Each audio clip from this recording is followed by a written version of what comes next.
I pulled into the long gravel driveway of the vineyard, the trees casting long shadows over the rows of vines. My name is Morgan, and I'm 29 years old. I've spent the last 5 years bouncing around in a city that never quite felt like home.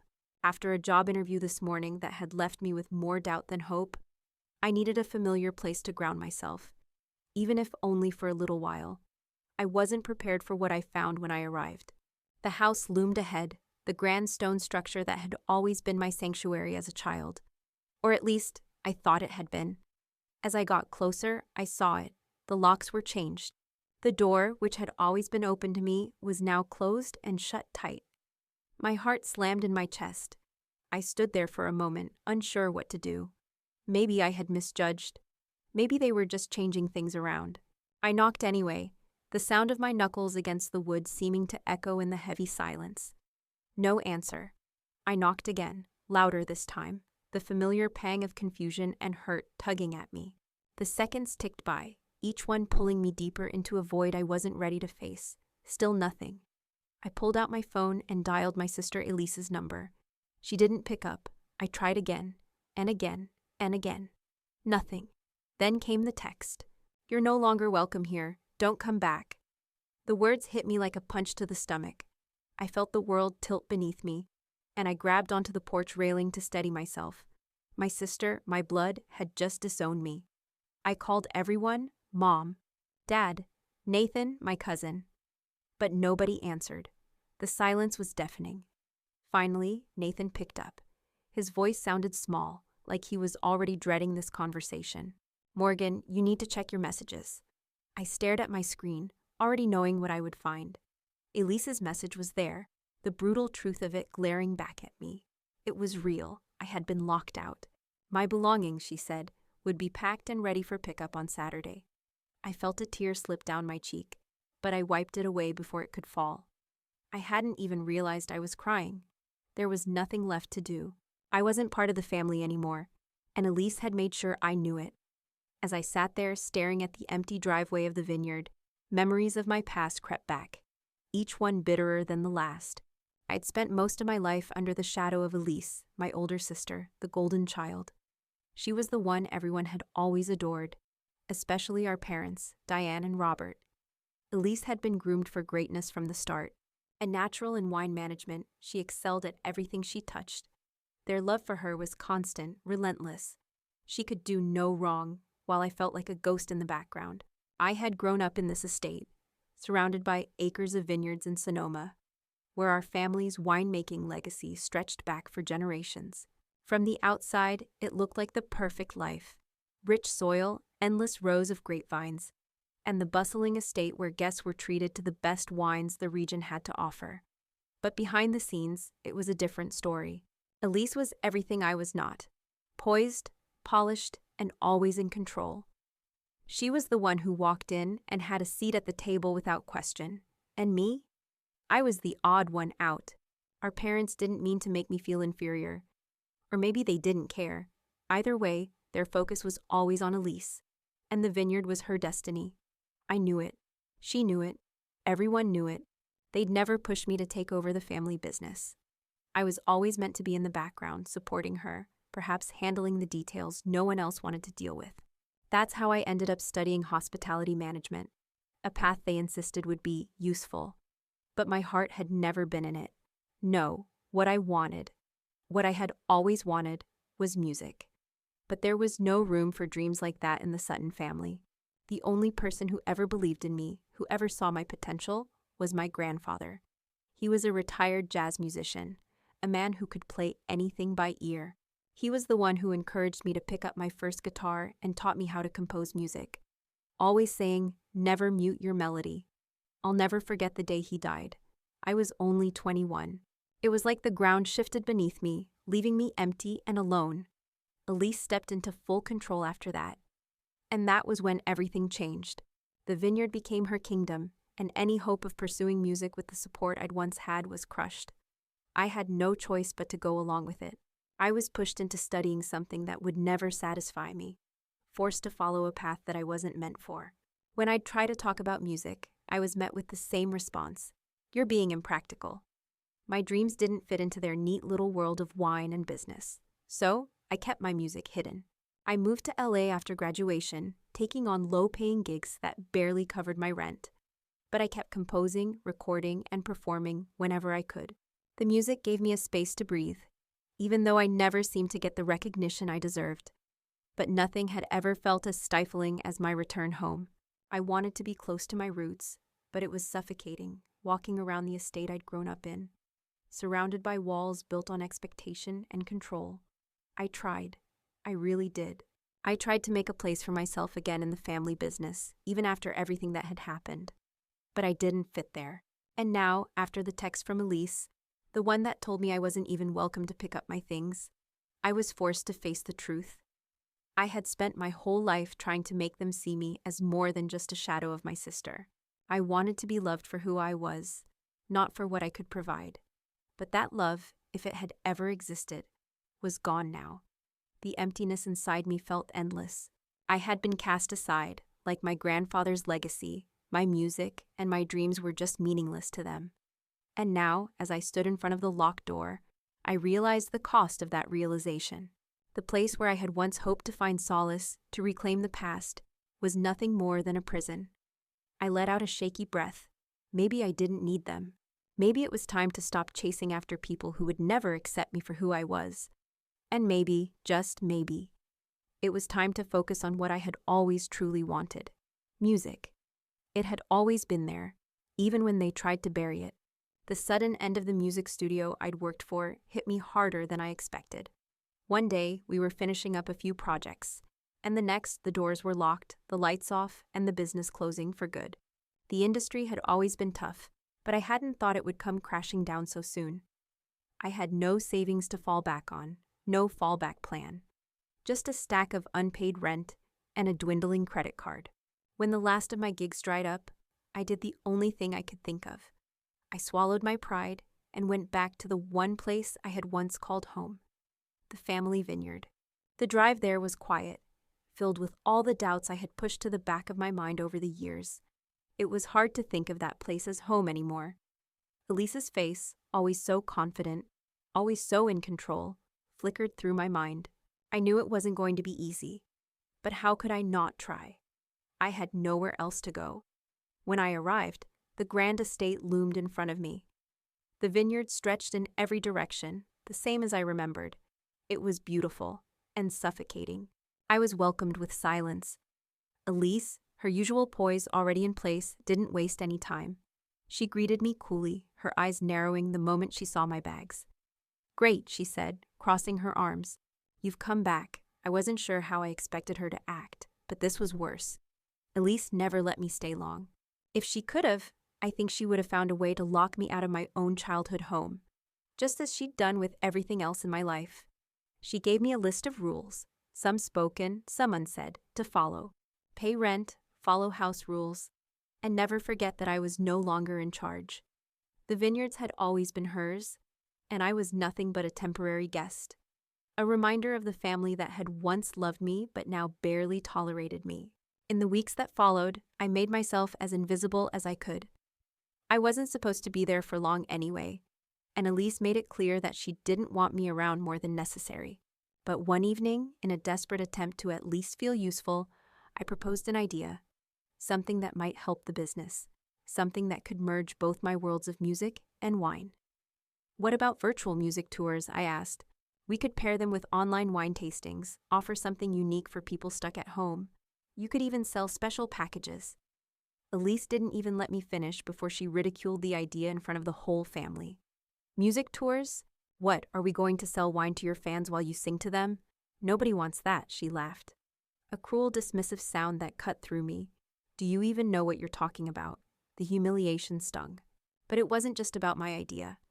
It was the way Elise dismissed my dream, just like she always had.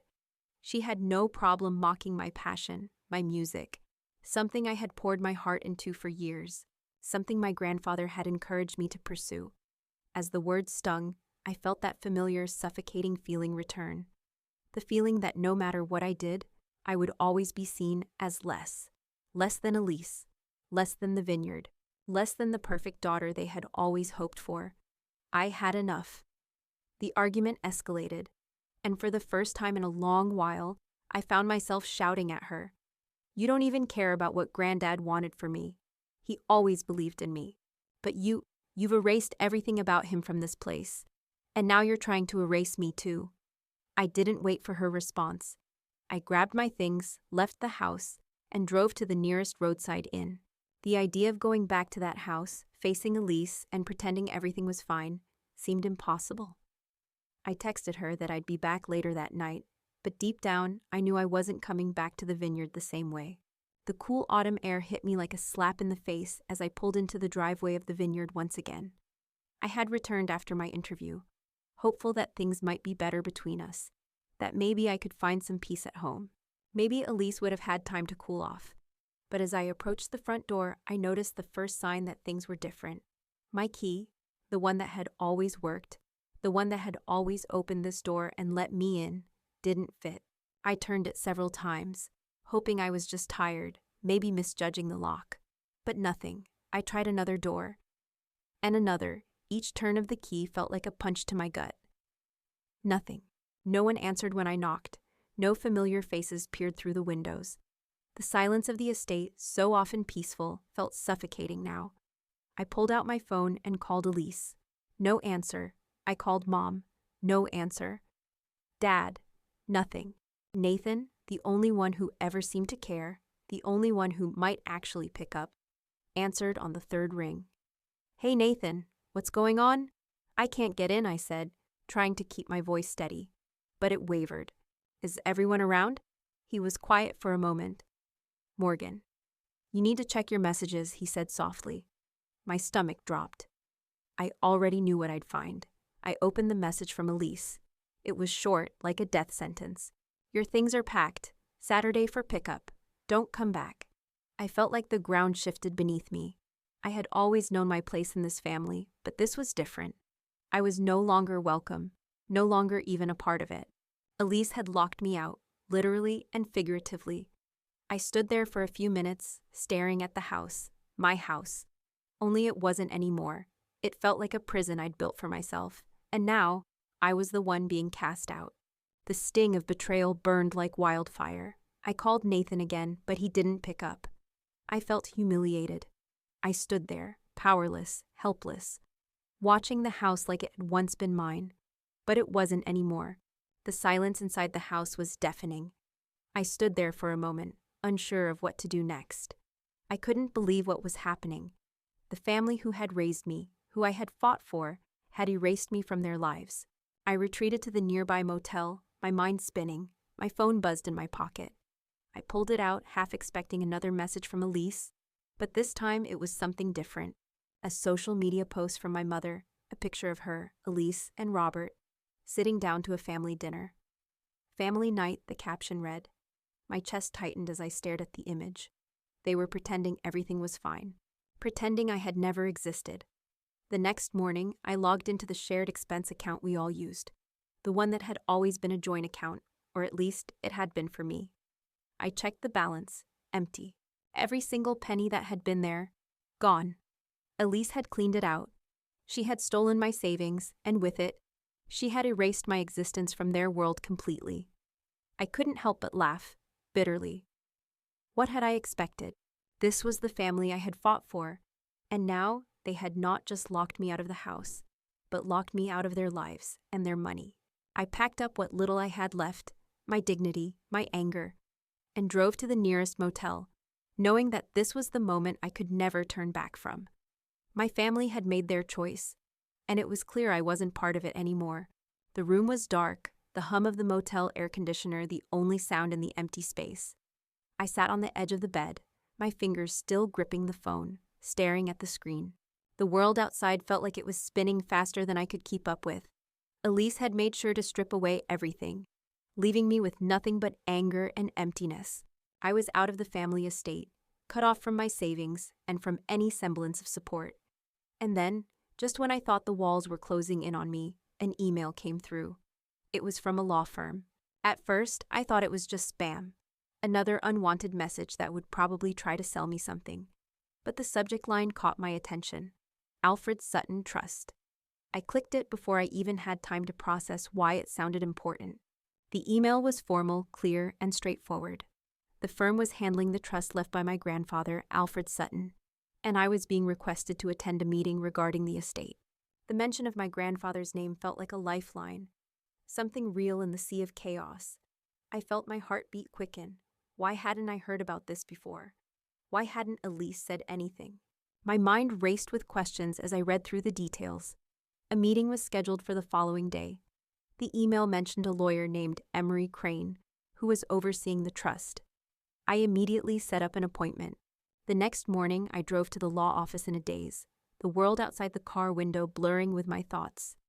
I was still reeling from Elise's betrayal, but now, the possibility of something that could shift everything hung in the air. What if there was something in that trust that could change everything for me? I stepped into the office and was greeted by a receptionist who seemed like she had seen 1,000 visitors. Her smile polite but distant. I sat down in the waiting room, my fingers tapping nervously against the armrest. When Emery Crane finally entered, he was tall, thin, and wore a serious expression that immediately put me on edge. He introduced himself and led me into a conference room where piles of paperwork sat in neat stacks. "Miss Sutton," he began, as we sat down across from each other, "I'm glad you were able to come in today. I'm sure there's been some confusion, and I'd like to clear that up." He pulled out a document from the pile and placed it in front of me. "This is the will of your grandfather, Alfred Sutton. He left specific instructions regarding your future and your place in the family estate." I blinked, unsure of what I was hearing. A place in the family estate? The Vineyard, Emery continued, flipping through the papers with precision. "Your grandfather left behind not only a permanent residency clause for you on the estate, but also a sizable fund meant for your future, specifically for your music career. There was also an ownership clause attached to the Vineyard, ensuring your place in it." I sat there, my mouth dry. I was hearing him correctly, wasn't I? "A fund for my music career?" I asked, barely able to keep the shock out of my voice. "Yes," Emery replied. "Your grandfather believed in your music and made provisions to support it. There's $100,000 allocated for that purpose." I leaned back in my chair, the weight of the words sinking in. My grandfather had known. He had believed in me. He had known how much I wanted to pursue music, even after he was gone. He had made sure I would have a way to do it, no matter what Elise or my parents did. I didn't know whether to cry or laugh. The thought that my future had been protected by him, even after his death, made something inside me shift. There was hope now, real hope. But then Emery dropped another bombshell. "It's come to my attention," he said, his voice turning a little more serious, "that the funds set aside for your music career have been accessed. The $100,000 has been drained, and there are no records of how or why. This appears to have been done without your authorization." My heart sank. Elise. Of course it was Elise. She had never liked the idea of me pursuing music, of me having something beyond the Vineyard. But I wasn't going to let this slide. Emery continued. "In light of this, we're taking steps to address this. We will need to recover the funds and pursue further action. But most importantly, we're ensuring that your place in the estate is secured. It's legally binding." I left the office that day with more than just knowledge of a trust. I left with a fire inside me. My grandfather had left me a path to follow, and Elise had stolen it. It was time to take back what was mine. The law office felt cold, sterile. It wasn't what I had imagined. When I had first learned about the trust, it felt like a lifeline. It felt like I might finally have the power to reclaim what was rightfully mine. But sitting in the conference room now, across from Elise, my parents, and the lawyer, Emery Crane, I realized just how much had been taken from me. I took a deep breath, the weight of everything pressing down on me. It had been a long, exhausting road, but now, with Emery and the financial analyst by my side, I was ready. Emery cleared his throat. "As I've stated before, this trust was created by your grandfather to secure Morgan's place in the family vineyard and provide for her future, particularly her music career. We have clear documentation of the terms." Elise's expression didn't change, but I could see the tension in her posture. She had always been in control, always one step ahead. But now she was facing something she couldn't manipulate or dismiss. "You have no right to bring this up," Elise said, her voice flat, almost dismissive. That money was always meant for the business. You're just making a mess out of everything. I stood, my hands clenched at my sides. No, Elise, you've stolen from me. You've erased my future, my dreams. You drained the funds set up by Granddad for my music career. You thought you could just take everything that belonged to me, just like you always do. You took my place in the family, my place in this vineyard, and you thought I wouldn't fight back. My voice broke as I pushed on, the anger and frustration of the past months finally boiling over. Granddad didn't leave this for you. He left it for me. He believed in me, in my music. But you've been trying to erase him, erase everything he stood for. Elisa's eyes flashed with anger. You don't get it, do you? Granddad was senile in the end. He didn't know what he was doing. He left everything to me. It was always mine to run. My heart raced. You don't get to rewrite history. You've manipulated everything. And you think you can just wash your hands of all this, like I'm some inconvenience? Elise stood up abruptly, slamming her hand on the table. You're right. I'm done with this family's nonsense. You think I'm the villain? Well, you were never meant to inherit anything. Granddad was a fool to leave anything to you. It felt like the air in the room shifted. The tension was thick, but I didn't back down. I had nothing left to lose. I'm not asking for your approval anymore, I said, my voice steady. I'm asking for what's mine. I turned to Emery, who had been quietly observing the exchange. He nodded, pulling a stack of papers in front of him. We've reviewed the trust documents thoroughly. These records prove Morgan's rightful place in the vineyard, and that the funds meant for her music were misappropriated. I watched as Elisa's face turned pale. Her earlier bravado seemed to deflate as Emery laid out the bank records, the texts, and even a letter from my grandfather confirming his wishes. I could see the cracks forming in her carefully constructed world. What do you want then? Elise spat, her voice shaky. I want what's mine, I said. And I want a life where I don't have to bow to your control. I paused, my gaze steady on her. I want a condo, bought with the trust money, so I can live independently. I'll walk away from the family business. And I want legal monitoring of the vineyard, to ensure that what's left of Granddad's legacy is protected. For me. Not for you. Robert and Diane were silent, but I could see the glances they exchanged. I had hit them where it hurt. Elise glared at me. You think I'm just going to give up control like that? I think you have no choice, I replied, my voice unwavering. You've already stolen from me, and now I'm taking what's mine. There was a long silence, and for the first time in what felt like forever, Elisa's control began to slip. She looked at our parents, her face contorted in disbelief. Diane and Robert exchanged looks, and after a long pause, Robert spoke. Fine, we'll agree to your terms. But we need some time to figure everything out. I stood up, feeling a sense of closure settle in. The battle wasn't over, but this was the first real win I had gotten in years. I'll move into the condo soon, I said, and I'll be monitoring everything from now on. No more pretending. No more manipulation. The weight that had been crushing me for years began to lift, and for the first time in a long while, I could breathe. I had finally secured my future, and nothing, not even Elise, could take that from me. The day I moved into the condo felt surreal. For the first time in years, I wasn't suffocating in the shadow of my family's expectations. Elise, my parents, they were out of my life for good, and the freedom that followed was both exhilarating and terrifying. Nathan had been a quiet ally through all of this. He showed up early with a few bags packed in his car, ready to help me move my things. I knew he was doing it because he was the only one who cared. The only one who had ever believed in me. It was a modest condo, but it was mine. For the first time, it felt like I wasn't just drifting through life. It was something real. I walked into the place with the same mix of nerves and excitement that I had felt when I first moved to LA. That feeling of stepping into something unknown, but knowing it was the right step to take. We spent the morning getting everything settled. Nathan helped me set up the basic furniture. I took a deep breath, glancing around at my new home. It was small, but it was mine. And that was enough. Once the boxes were unpacked, I went to the back of the closet, where I had kept my old keyboard. It had been years since I had played, years since I had let myself feel the music run through me. But there it was, tucked under the cardboard boxes and forgotten trinkets. I set it up in the living room and sat down. The first notes felt clumsy under my fingers, but they were there, Music. I could breathe again. In the corner of the room, I saw an old crumpled notebook with my grandfather's handwriting. It had always been his way of reminding me of what truly mattered.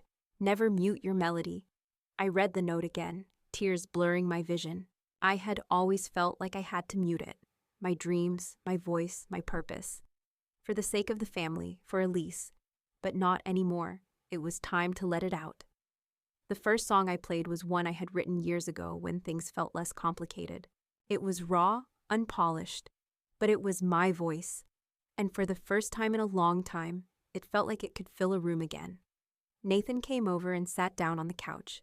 He watched me play, a small smile tugging at the corners of his lips. "You're getting your melody back," he said, his voice soft, encouraging. I stopped playing and turned to him. "Yeah," I said, smiling through the lump in my throat. "I think I am." It had been weeks since I moved into my new condo, but every day felt like a fresh start. The quiet rhythm of my new life was comforting, but it was more than that. I had begun to heal, piece by piece, as I unpacked the remnants of my old life and built something new. I had started therapy soon after moving. It wasn't easy, untangling all the years of guilt, manipulation, and unspoken expectations that had built up inside me. But with each session, I felt lighter, more capable of embracing my own choices. As time passed, my music began to take center stage in my life again.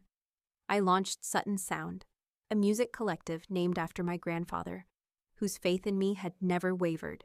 I had always kept my music to the side, as a hobby, something to do when no one was watching. But now it was more than that. It was my purpose.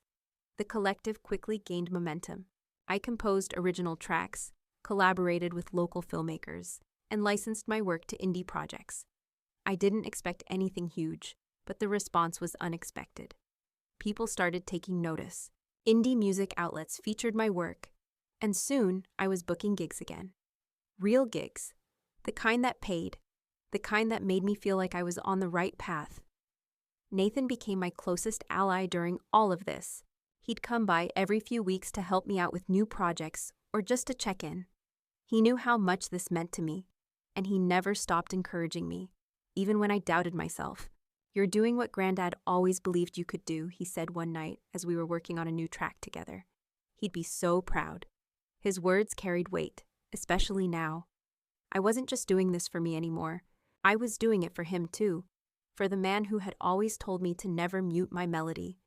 Then came the unexpected. A regional arts festival reached out and invited me to perform. It felt unreal. I had dreamed of something like this for so long, but I never imagined it would happen so soon. I was nervous, but there was excitement too, a feeling that I was finally becoming something I had always hoped to be. Nathan was there with me through it all, offering moral support and reminiscing about my grandfather's old music stories. He'd been just as close to him as I had, and now we both had something to hold on to. The memory of him and the belief he had in both of us. As the day of the festival approached, I kept hearing my grandfather's voice in my head. "Never mute your melody." And for the first time in my life, I realized what that really meant. The night of the festival felt surreal.